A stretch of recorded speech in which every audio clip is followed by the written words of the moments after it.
Fala galera, tudo bem com vocês? No vídeo de hoje eu vou falar para você, principalmente que é iniciante nos investimentos em fundos imobiliários, 3 fundos imobiliários para iniciantes, os melhores fundos para você investir agora no ano de 2022. Quando falamos em investir em fundos imobiliários, é claro que devemos prestar atenção a algumas informações que são relevantes antes da tomada de decisão de comprar uma cota de um determinado fundo e assim se tornar um investidor de renda variável. Se você quer entender um pouco mais a respeito de fundos imobiliários, principalmente quando você ainda está aprendendo, está buscando ter um pouco de entendimento, fica comigo até o final desse vídeo que eu vou estar explicando um pouco melhor e é claro, falando sempre de diversificação sobre 3 fundos, cada um com um tipo diferente de segmentação, mas que são muito bons para se investir pela segurança, pela liquidez que esses fundos oferecem, dentre outras informações que também são muito importantes.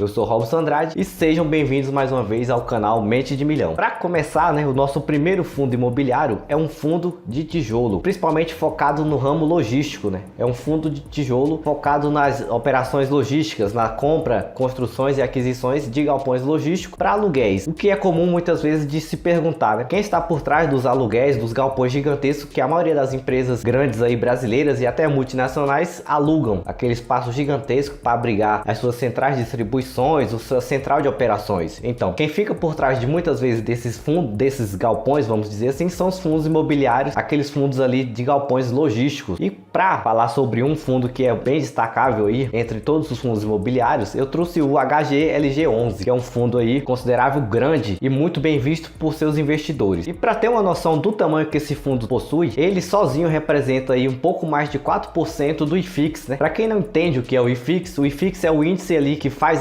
vamos dizer, a medição, Eles fazem a análise e faz o acompanhamento de todos esses fundos imobiliários ali juntos, De todos os fundos negociados na bolsa de valores. O IFIX ele serve simplesmente para analisar e para nós que vamos investir nesses fundos observarmos como que está o mercado dos fundos imobiliários, se está em crescimento, se está em queda, entre outras informações. Da mesma forma que existe o índice que mede as pequenas empresas lá que também são destacáveis dentro do Bovespa, como por exemplo a Small Caps, que também é outro índice que existe, além do próprio índice Bovespa, que entra em questão aí todos os ativos que a bolsa de valor tem, que são negociados dentro da própria bolsa de valores. São 3 tipos de índice diferentes. O IFIX, ele mede apenas o desempenho dos fundos imobiliários ali, dos ativos de fundos de investimentos imobiliários. E para ter uma noção do tamanho que o HGLG é, ele sozinho representa 4,26% desse índice e ele tem ali um patrimônio próximo de 3,1 bilhões de reais. É muito grande, é um dos maiores fundos que existe aí e um dos mais negociados na bolsa de valores. E aí entra aquela questão de se observar a liquidez, A liquidez é a facilidade que você vai ter na hora de adquirir um desses fundos, de vender, por exemplo, ou de comprar esse fundo, porque eles geralmente têm 60, 100 mil, 200 mil negociações diárias, então você tem uma facilidade de comprar ou vender cotas deste fundo. É outro ponto também muito interessante de se observar. E a cotação deste fundo, aparentemente para muitas pessoas pode-se dizer que é um fundo caro. Uma cota deste fundo no momento aí está sendo cotado por R$ 162,75. Para muitas pessoas pode dizer que é caro, Principalmente quando comparamos com um fundo, por exemplo, de 9, que fica próximo de 9, 10 reais, como por exemplo um Maxi Renda, fica nessa faixa de preço. Mas são fundos distintos, cada um com objetivo distinto também, levando em consideração também o tamanho do seu patrimônio, Então, querendo ou não, se você analisar o patrimônio deste fundo em relação à sua cota, ele até que está num preço justo. Se não me engano, o valor patrimonial dele é próximo de 1,10. Então ele está ainda numa faixa, vamos dizer, considerável ali de se adquirir. Ainda está, vamos dizer, de certa forma barato, porque ele é um fundo gigantesco aí e tem uma representatividade dentro de todos os fundos imobiliários muito grande em relação aos índices ali que são medidos. Outro tipo de informação que também é relevante para se observar é a rentabilidade que esse fundo obteve, Nos últimos 12 meses, esse fundo imobiliário HGLG Logístico, ele pagou aí para os seus cotistas 8,73% de rendimento,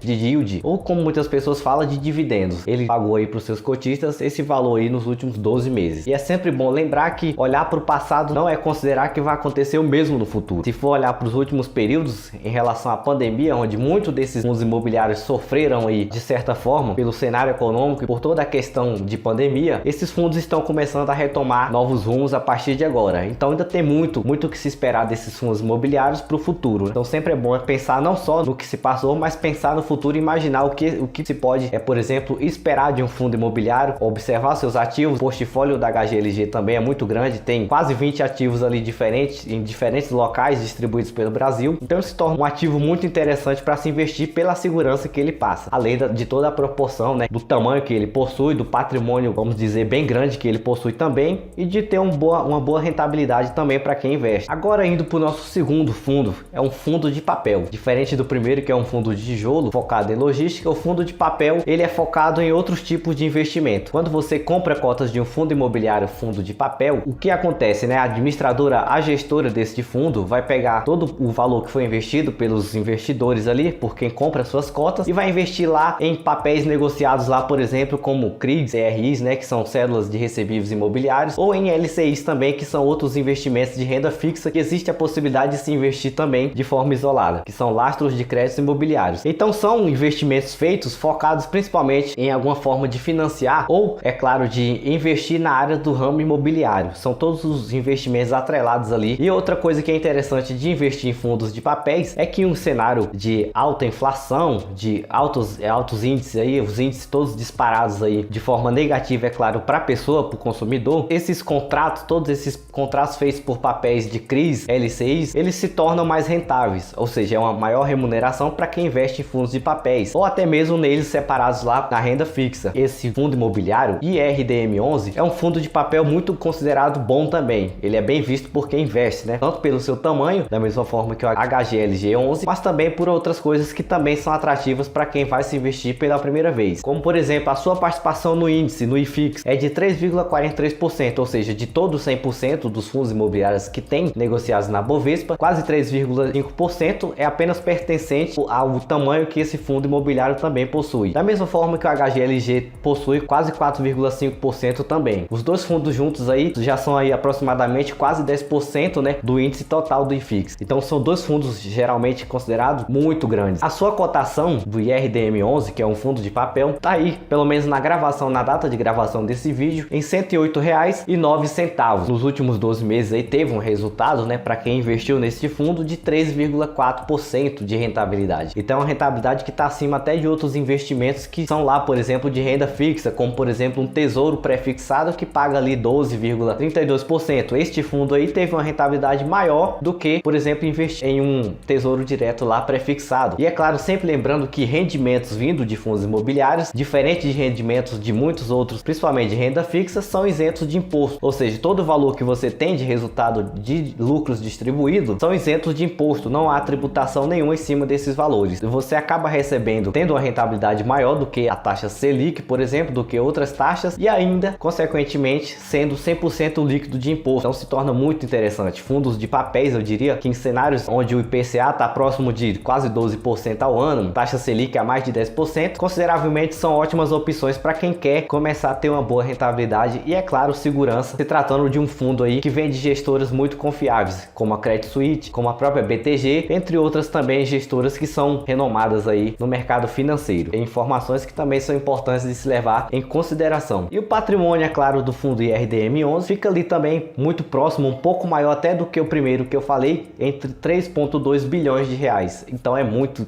dinheiro. É um patrimônio gigantesco, né? Quando falamos de patrimônio, patrimônio envolve todos os bens que este fundo imobiliário possui, sejam imóveis, sejam investimentos em algum outro tipo de fundo, por exemplo, como o próximo fundo que eu vou estar falando, e assim sucessivamente. Antes de nós irmos para o nosso terceiro, eu queria dar um recado para vocês. Aí no primeiro link ou no comentário fixado desse vídeo, eu vou estar deixando um presente para vocês. É um treinamento gratuito, onde eu falo sobre os primeiros passos antes de investir, desde como fazer sobrar dinheiro até os primeiros cuidados que você deve ter antes de fazer o seu primeiro investimento. Vai estar aí no primeiro link. Assim que você acabar de assistir esse vídeo, passa lá e garanta seu acesso, pois ele é totalmente gratuito. E agora indo para o nosso terceiro fundo, diferente dos dois primeiros, onde os seus segmentos são fundos de tijolos e fundos de papéis, eu venho agora com mais um fundo que também se torna interessante para quem vai começar a investir em 2022. É o fundo de fundos, né? O que são fundos de fundos? Diferente do primeiro, onde eu falei que o seu objetivo é investir em galpões logísticos, é claro, principalmente para a questão de receber aluguéis desses galpões, ou do segundo, onde eu falei que o seu objetivo é investir em papéis negociados ali, CRIs, LCIs ou até LHs, que são outros tipos ali, todos do ramo imobiliário. Nosso terceiro fundo imobiliário é o BCE BTFF11. É um fundo aí administrado pela BTG Pactual e ele é um fundo que investe em outros fundos. Ele é um pouco diferente dos dois primeiros. E o que diferencia o fundo de fundos de outros fundos é a possibilidade de você simplesmente comprar uma cota deste fundo e já ter um portfólio maior de investimento ali. Por exemplo, quando você compra uma cota de um fundo de fundos, automaticamente você está investindo não só em um fundo imobiliário, mas você está investindo em um fundo de papel, você está investindo em um fundo de tijolo ou em um fundo de desenvolvimento ou em qualquer outro fundo imobiliário que exista ali à disposição para você investir também, porque estes fundos, um dos principais objetivos deles é investir em cotas de outros fundos e, é claro, receberem também dividendos ali daqueles fundos, dos resultados que eles vão obter. Então é uma forma de diversificar, mas mais resumidas, digamos assim, né? Porque através de uma cota que você já possui deste fundo, automaticamente você já vai ter ali uma diversificação de forma espontânea feita pela própria gestora do fundo. E a participação deste fundo imobiliário no IFIX, no índice que mede ali de forma geral todos os fundos imobiliários, a participação dele ali é de 1,6%. E agora sim poderíamos dizer, né, que esses três fundos imobiliários juntos ali já representam praticamente 10% do total de fundos imobiliários ali negociados na bolsa de valores. E a sua cotação é de aproximadamente aí, na data de gravação desse vídeo, de R$ 66,13. E para quem já investia neste fundo nos últimos 12 meses, ele pagou aí 9,18% de rentabilidade para quem tinha sua cota ali há um ano atrás, digamos assim, de passagem. E é claro, o seu patrimônio, que é outra informação muito relevante, é de 2 bilhões de reais. Além de observar o tamanho do patrimônio antes de se investir em qualquer um destes fundos, principalmente para quem está começando a investir, é muito interessante não apenas observar, por exemplo, a rentabilidade que esse fundo ofereceu, se ele pagou 15, 12, 13%, mas observar também quem é a sua gestora, né, quem está por trás desse fundo imobiliário, quais são as taxas administrativas que esses fundos podem estar cobrando ali em cima de alguma performance ou algo relacionado a isso, o tamanho que esse fundo tem, a liquidez, que é a facilidade que você vai ter de vender aquele fundo imobiliário e ter o dinheiro novamente em mãos para você fazer outra coisa ou investir em outro tipo de ativo. E esses três fundos aí, em relação à liquidez, a quantidade de negociações, eles são bem consideráveis, ótimos fundos para se investir, pois a liquidez deles aí, a maioria fica próxima de 70 mil negociações diárias ou até mais que isso, dependendo do fato, né, relevante que aconteça ali. São três fundos aí confiáveis, de grande proporção, tem uma representatividade grande dentro do índice geral de fundos imobiliários e, é claro,